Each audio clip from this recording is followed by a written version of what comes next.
SIR আবহে রায়গঞ্জে গণতন্ত্রের উৎসবে সামিল হলেন তৃতীয় লিঙ্গের ভোটারেরাও। রায়গঞ্জ ওয়ার হাউসের 113 নম্বর বুথে দেখা গেল তাদের সক্রিয় অংশগ্রহণ। ভোট কেন্দ্রে তৃতীয় লিঙ্গের ভোটারদের জন্য আলাদা লাইনের ব্যবস্থা করা হয়, যাতে তারা স্বাচ্ছন্দ্যে ভোট দিতে পারেন। শুধু তাই নয়, তাদের জন্য বিশেষভাবে ভোট কেন্দ্রে পৌঁছে দেওয়ার ব্যবস্থাও করা হয়েছিল। ফলে কোনো অসুবিধা ছাড়াই তারা নিজেদের ভোটাধিকার প্রয়োগ করতে সক্ষম হন। প্রশাসনের এই উদ্যোগকে স্বাগত জানিয়েছেন সকলেই। তৃতীয় লিঙ্গের ভোটার সোনামণি শেখ বলেন, আমাদের জন্য আলাদা ব্যবস্থা করা হয়েছে, খুব ভালো লাগছে।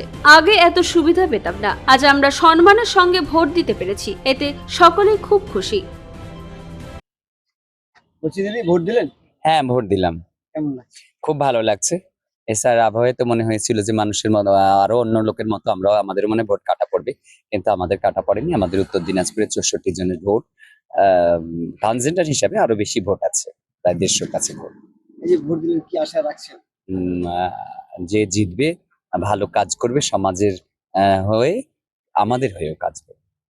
পরিষেবা কেমন ছিল? ভোটের পরিষেবা তো খুবই ভালো। আমাদের এখানে বিশেষ করে তো কোনো ঝামেলা কোনোবারই হয় না, এবারও হয়নি। খুব ভালো ভোট দেওয়া হয়েছে।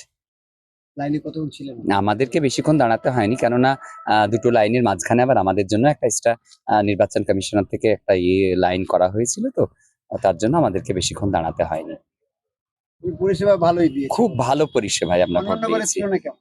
অন্যান্য বারে কি, আমাদের প্রতিবারই এরকম ভালো করে হয়। আমাদের বাড়ির সঙ্গে তো বুথটা, আর আমরা একটু ফাঁকা দেখে যাই, তার ভিতরে এই কভার থেকে তো প্রতিবারেই আলাদা একটা লাইন করা হয় আমাদের আর্জেন্টের মানুষের জন্য, তো কোনো সমস্যা আছে? আছে 64 জন। হ্যাঁ, আমার সোনামণি শেখ। রায়গঞ্জ থেকে রামকৃষ্ণ দাসের রিপোর্ট, কুলিক নিউজ।